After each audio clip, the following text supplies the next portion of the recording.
लेकिन मैं उसको मानता हूँ, ठीक है। आज की जनरेशन में क्या है कि इवेंचुअली हमारा दिमाग जो है ना, एक इंसान था जिसने पेट्रोल में लेड डाला था। लेड क्या होता है? जहर होता है वो। मुझे लगा इथेनॉल बोलोगे। गन्ने का जूस। ठीक है भाई, सॉरी। वाह, वो तो वैसे भी हेल्थ के लिए बहुत अच्छा होता है, इंजन के लिए नहीं। तो लेड जब उसने डाला था उसके अंदर, पेट्रोल के अंदर, ताकि नॉकिंग खत्म हो जाए इंजन की, आवाज बहुत करता है इंजन ना, तो उसके वजह से लेड फैल गया दुनिया में। लेड बाय डिफॉल्ट आपके दिमाग से रिएक्ट करता है, हड्डी से रिएक्ट करता है। अब जब लेड दिमाग से रिएक्ट करता है तो इंसान को काइंड ऑफ भोंद बनाता है। तो ये तो फैक्ट है कि आज जो हम हैं वो अपने परदादा से तो बेवकूफ़ है। मतलब पहले की जनरेशन, और अगर हम मिलियन ईयर्स पीछे भी जाएं तो वो ज़्यादा इंटेलिजेंट बींग्स थे। उतनी दूर नहीं, हाँ, परदादा का पक्का है। इसका साइंटिफिक फैक्ट ये है कि लेड है दुनिया में, हम सबके अंदर, इंसानों बेसिकली उस इंसान ने की वजह से, पेट्रोल में लेड आने की वजह से। ये एक वेरिटेशन करके साइंस का चैनल है, बहुत अच्छा चैनल है वो, उसमें उसने वीडियो बना रखी है इसके ऊपर कि अभी तो टेक्निकली साइंटिफिकली प्रूवन है कि हम अपने दादा से और परदादा से बेवकूफ़ है, जस्ट बिकॉज लेड डल गया हमारे अंदर, तो IQ कम हो जाता है उससे। तो ये तो है। हमारे दादा होते नहीं जो सही में बोलते हैं, यार हमारे पोते लोग नहीं बोलेंगे कि हमारे दादा कहा करते थे, हम बेवकूफ़ लोग हैं, लेकिन हम लोग जब बोलते हैं अपने, मेरे दादा ऐसे बोलते थे, वो एक्चुअली आप यकीन करो उस समय के जो लोग, बूढ़े लोग थे जो उस वक्त के थे, वो बहुत समझदार थे, उनकी बातों में सही में वजन होता था। भाई जैसे अभी थोड़ी देर पहले हम हिस्टोरिकल इवेंट्स की बात कर रहे थे, तो ऐसा भी कहा जाता है, मुझे बताओ आपका इस पर क्या टेक है, कि अगर जैसे कोई भी हिस्टोरिकल इवेंट हुआ कुछ हज़ारों साल पहले, अगर हम ट्रैवल कर रहे हैं स्पेस में उतने ही लाइट ईयर्स अवे, तो you can actually see that happening. हाँ, लेकिन ट्रैवल नहीं कर सकते।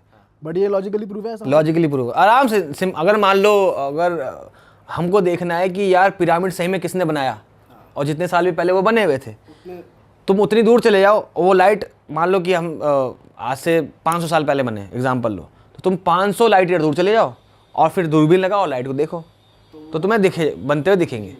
दिक्कत क्या है, तुम जा नहीं सकते।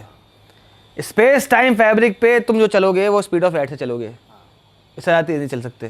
तो तुम ऑलरेडी 500 साल पहले जो लाइट निकल चुकी है उससे जीत तो सकती नहीं रेस। एक ऑप्शन आता है वार्म होल का, कि तुमने स्पेस टाइम में बनाया छेद, इंटरस्टेलर मूवी देखी होगी, तो वहाँ पर एकदम मस्त सा आ गया, तुमने यहाँ पे डायमेंशन क्रॉस किया, वहाँ चले, टाइम मशीन सी हो गई एक तरीके की। टाइम मशीन सी हो गई। तो अगर वार्म होल एग्जिस्ट कर जाए, एग्जिस्ट तो करते हैं लेकिन स्टेबलाइज नहीं है, तो ये तुम देख सकते हो कि सही में क्या क्या हुआ था। सही में जितनी भी चीज़ें हिस्टोरिकल हुआ है जिसकी वजह से दंगे हो रहे हैं आजकल, कि क्या किसने क्या किया था, वो सब देख लो तुम पास्ट में जाके। तो इसीलिए ये वाली फिलॉसफी आती है कि हमारा पास्ट, प्रेजेंट और फ्यूचर एग्जिस्ट कर रहा है एट दिस मोमेंट। हाँ, आइंस्टाइन ने वही तो बोला, आइंस्टाइन ने बोला टाइम ऐसा नहीं, टाइम को एक्चुअली डायमेंशन का है। अब देखो जैसे हम लोग यहाँ बैठे हैं, हम चल रहे हैं, ऊपर जा रहे हैं, ये सब 3D हो गया ना, तो आप इसमें आगे पीछे जा सकते हो। टाइम का डायमेंशन का होने का मतलब यही है कि तुम आगे पीछे जा सकते हो। अगर ज़मीन में मैंने जो अभी हमारे नीचे फ्लोर है, मान लो धरती है, हमको लग रहा है इसके नीचे हम जा सकते हैं, हम चाहें तो खोज सकते हैं उसको ना। अभी दिख नहीं रही हमें अंदर कितना डेप्थ है, कि इस बिल्डिंग की नींव कितनी अंदर तक है, हमें दिख नहीं रही। लेकिन ऐसा मतलब ये नहीं कि है नहीं, हम चाहेंगे JCB लाएंगे, खोदेंगे, तुम्हारा घर नहीं तोड़ा नहीं जाएगा ना, हमारा तोड़ा जाता है। एनीवेज, तो डायमेंशन एग्जिस्ट करती है, तो टाइम भी जब डायमेंशन बोला जाता है, इसका मतलब हमारे लिए जो पास्ट हो चुका है, आपने 11 साल पहले जैसा आप बोल रहे, आपने ये सब चालू किया, जर्नी चालू किया, वो एक्चुअली यूनिवर्स में अभी भी लिखा हुआ है। आप चाहो तो वो पन्ने पलट सकते हो, तो वो सब एक साथ, पास्ट प्रेजेंट फ्यूचर एक साथ एग्जिस्ट करता है। ये आइंस्टाइन की थ्योरी बताती है, स्पेशल थ्योरी ऑफ रिलेटिविटी को अगर तुम और समझोगे थोड़ा, तो आप समझेंगे कि यार टाइम एग्जिस्ट करता है, एक कागज़ की तरह है सब कुछ, किताब चल रही है। वैसे ऐसे कुछ ऐसे सब्सटेंसेस है, ड्रग्स कह लो, कि जिन्हें लेके आप किसी और डायमेंशन में देख सकते हो या फील कर सकते हो दूसरी डायमेंशन में क्या है।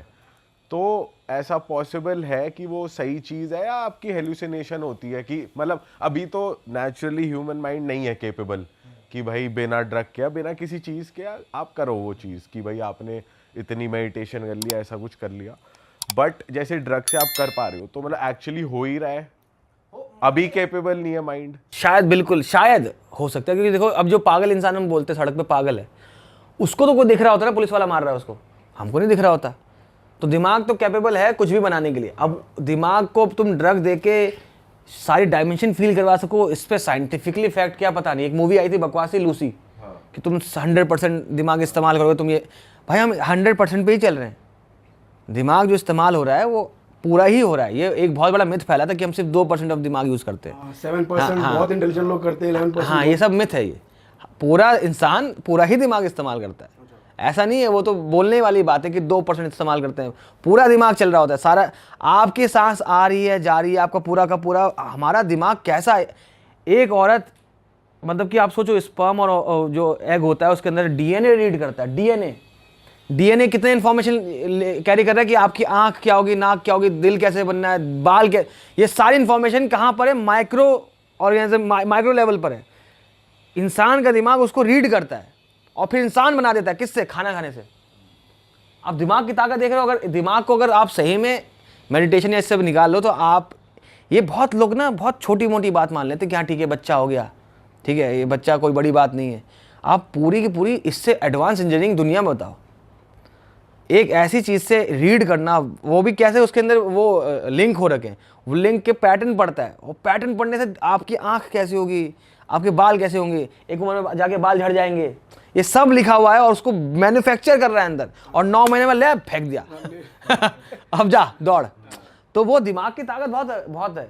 अब सही में क्या दिमाग ये भी समझ सकता है कि डायमेंशंस, फोर्थ डायमेंशन सही में फील करने लगे, ये तो मुझे नहीं पता, लेकिन शायद कैपेबिलिटी तो हो, अगर बस हम उसको सही तरीके से अनलॉक हो जाए तो फिर कर सकता है इंसान। मैरिजुआना नहीं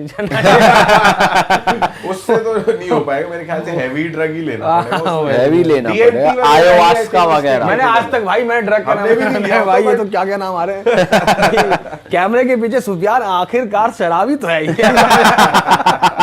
ऐसा है, वो तो है। पर भाई आप उस चीज को कैसे देखते हो जो उसको, जो इसको कहते हैं भाई मैनिफेस्टेशन को, ये चीज सही में वर्क करती है कि भाई जैसे मैंने एक रियलिटी इमेजिन कर ली अपने दिमाग में कि मेरे पास ये घर है, ये गाड़ी है, अभी मैं उस रियलिटी में जी रहा हूँ, तो वो इस रियलिटी में स्विच होके आपके पास आ जाती है? नहीं, बिल्कुल बिल्कुल भी नहीं, बिल्कुल भी नहीं। ये तो निहायत ही बकवास है। कितने लोग यार, कितने लोग कैटरीना कैफ से शादी करना चाहते होंगे अगर माना जाए मैनिफेस्टेशन से, तो यार क्या मतलब है बट मैनिफेस्टेशन। जो लोग बहुत डीपली बिलीव करते हैं मैनिफेस्टेशन पे, वो ये भी तुक्का कहते ही हैं है। कि तुमने डीपली मैनिफेस्ट नहीं करा इसलिए शादी नहीं हुई। निहायत ही बकवास है ये, निहायत ही बकवास है। मैं बता रहा हूँ आपको, मैंने बचपन से मैनिफेस्ट किया था कि मैं जिस दिन पैसा कमाऊंगा, गाड़ी लूंगा, मेरा बाप चलाएगा।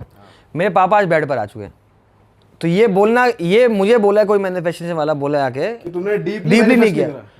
मैं पिछले, मतलब टेक्निकली मेरी उम्र 30 साल है, और जिस घर से मैं आता हूँ, मतलब हमारे पास तो खाना भी नहीं था। मतलब हमने अगर आप मेरा हाथ देखोगे आज भी फटे रहते हैं, मजदूरी की हुई है मैंने, पत्थर उठाते थे हम लोग बचपन में। उसके बाद से आज हम यहाँ तक पहुँचे। मेरे भाई बहन ने पढ़ाई छोड़ी थी मेरे लिए, ठीक है, उसके बाद मैं पढ़ा, और ये सब करने के बाद मैं आज जिस गाड़ी पे रखूँ हाथ ले सकता हूँ, ठीक है। पहले, उससे पहले कमाता था, कंटेंट भी थोड़ा चल गया, ठीक है, लेकिन क्यों नहीं ले रहा कि यार पापा मुझे अब तक इमेज याद है कि मैंने देखा था कि मेरा बाप चलाएगा गाड़ी, और फिर कोई मुझे आके बोले मैनिफेस्टेशन वाला कि तुमने मैनिफेस्ट नहीं किया। यार एक इंसान की ज़िंदगी चली उसके ऊपर, तो ये निहायत ही बकवास है बोलना कि मैनिफेस्टेशन से तुम्हारा हो जाता है, तुक्का एक जगह फिट हो जाता है। तो आप मानते नहीं हो मैनिफेस्टेशन? बिल्कुल नहीं। पर्सनली आपका पर्सनल टेक है? पर्सनली अगर आप लॉजिकल कोई भी आएगा तो नहीं मान सकता। अरे वाह, आपने ये वीडियो यहाँ तक देख ली भाई, तुमने हमारी मेहनत सफल कर दिया। तुम ही लोग हो असली रियल हिट। और अगर आपको बहुत मजा आ रहा है ऐसी क्लिप्स में, ऐसी वीडियोस में, तो फटाफट जाइए प्लेलिस्ट पे बिंज वॉच कीजिए और सारी वीडियोस देख डालो और मौज काटो। That is it. हम मिलेंगे नए पॉडकास्ट में, नए क्लिप में। Till then bye bye, see you, take care, do subscribe.